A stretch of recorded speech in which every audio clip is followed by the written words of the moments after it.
नमस्कार, स्वागत है आप सभी का न्यूज़ 18 राजस्थान पर। स्पेशल रिपोर्ट में मैं हूं आपके साथ हेमंत कुमार। और चलिए शुरुआत करेंगे। ईरान ने 1 अक्टूबर को साबित कर दिया कि वो इजराइल के जबरदस्त सुरक्षा कवच को तबाह कर सकता है। ईरान ने 5 तरह की बैलिस्टिक मिसाइलों से हमला किया था और अब ये पता चला कि खामनेई ने साफ कर दिया था कि इजराइल में मोसाद के हेडक्वार्टर को उड़ा दो, और इसीलिए ईरान ने 200 से ज्यादा मिसाइलों से इजराइल पर हमला किया। रिपोर्ट देखिए।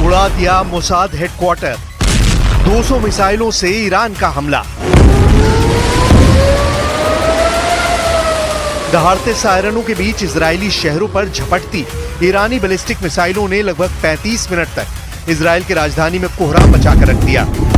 ईरान ने लगभग 2000 किलोमीटर दूर से इतना भयानक हमला किया था कि इजरायल का सबसे एडवांस आयरन डोम भी ईरान की कई बैलिस्टिक मिसाइलों को रोक नहीं पाया। ईरान ने इस हमले को ऑपरेशन ट्रू प्रॉमिस 2 नाम दिया है। अगर ईरानी दावों पर यकीन करें तो न सिर्फ इजरायल की खुफिया एजेंसी मोसाद के हेडक्वार्टर को नुकसान हुआ है, बल्कि ईरान की IRGC ने पुष्टि की है कि तेल अवीव में 3 सैन्य ठिकानों को निशाना बनाया गया। इसमें इजरायल के नेवातिम एयरबेस, हेत्जेरिम एयरबेस और टेल नॉफ एयरबेस शामिल हैं। हेत्जेरिम एयरबेस से ही F-35 फाइटर जेट से हिजबुल्लाह चीफ नसरल्लाह पर मिसाइलें गिराई गई थी। इसके अलावा नेवातिम एयरबेस से भी इजरायल के F-15 फाइटर जेट ने नसरल्लाह को मारने के लिए उड़ान भरी थी। इजरायल के इन तीनों एयरबेस पर ईरान ने मिसाइल से हमला करने का दावा किया है। ईरानी दावों के मुताबिक उसकी कम से कम 90% बैलिस्टिक मिसाइलों ने इजरायली निशानों को तबाह कर दिया है।